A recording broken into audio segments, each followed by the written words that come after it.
All right, this is a Solaris 150, and what I'm going to do is do an overview of the interlock system. So we have two interlocks on the system that are hardwired. We have the water flow interlock, which is this right here.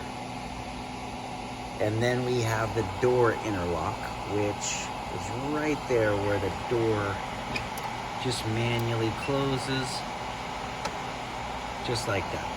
And what we have is we have a Molex connector, a two-prong Molex connector, that you can just unclip these.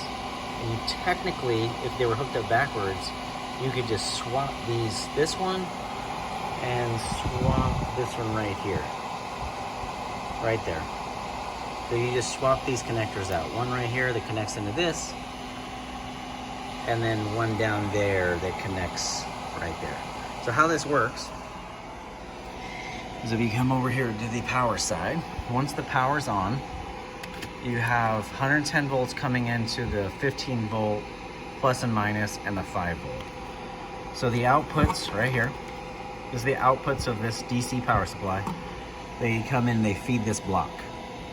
This block right here is the interlock feed. So 5 volts is just sitting right here. So when power on, boom, 5 volts. And that 5 volts feeds back into one side of this connector. And then when the water flow is flowing, what do you call it? The interlock here just shuts. So you got no connection, water's flowing, shuts, boom, 5 volts, then comes back on the opposite side and flows in to the PCB board. So ultimately, if you have an interlock error for water or the door, they plug in right here. Door, water. So you should, when the door is shut, when the power is on, the door is shut and the water is flowing, you will have 5 volts on this side and 5 volts on this side. So if those are for some reason swapped, there's a couple of things you can do. One is you just come over here and you pull these apart. It'd be hard for me to do it with one hand. But you pull this apart and you can just take and unwrap this, plug into that one, plug the other one. You can just swap them out. The feed is coming from 5 volts. It's the feedback that would swap. The alternative is you pull this off right here and you get a pin pusher and you push these out, you swap their positions, and then you plug them back in. But to make sure that you have the voltage in correctly and that it's not a software problem, let me set this down for a second and I will go get a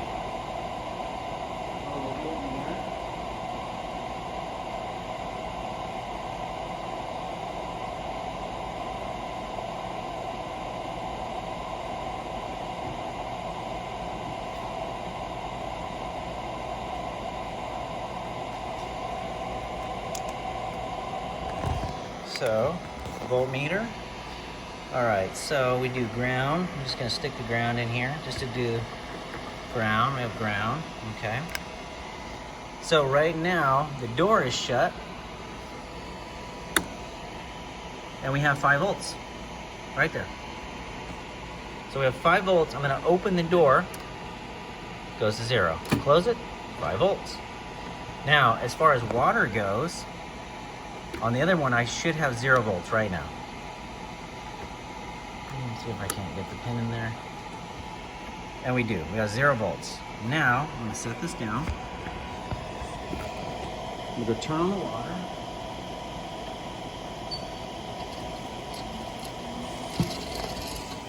And we have 5 volts. So, if at any time I just take and squeeze this shut, I'm going to squeeze this just to turn off the water flow. Just to, basically what that's doing is saying, okay, I'm going to go turn off the water at the valve, but it's too far for me to make the video. So what I'm going to do is I'm going to show you. So as you squeeze it, boom, it's gone. Let it go, we're back in business. So again, water gets shut off, oh, 5 volts is gone. So if there's any problems with the interlocks, first thing to do is to check both of these. We have both going. Then we know we don't have a hardware issue here. There's another spot that you should be able to check for the interlocks, and it's on this board. And if I just touch right here, I can get my water interlock. Door interlock right there. So we're touching right there. And if you look over here, we have 5 volts. So I know that it's getting to the correct spot. And I should be able to, let's see if I can, then the water interlock right here. Another thing, 5 volts. So by doing that, I can tell if the water interlocks are made, the 5 volts is there, which is what feeds these cards. These cards, this goes directly into the National Instruments cards. So now you're just gonna go up to the computer with the mouse here,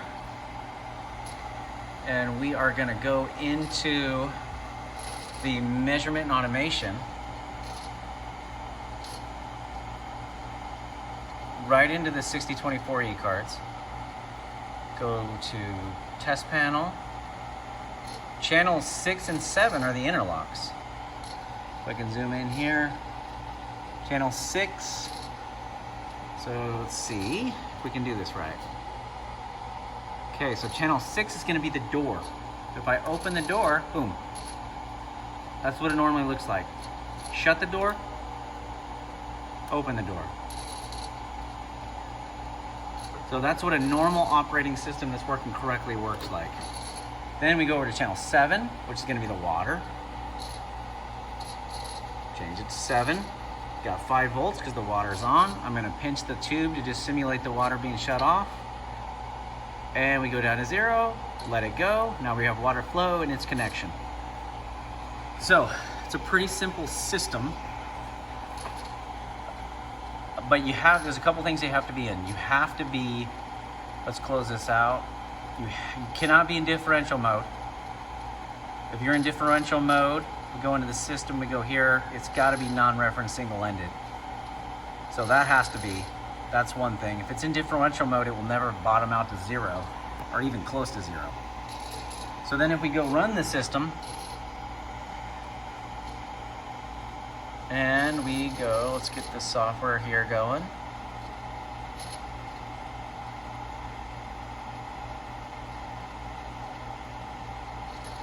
Go to start the system.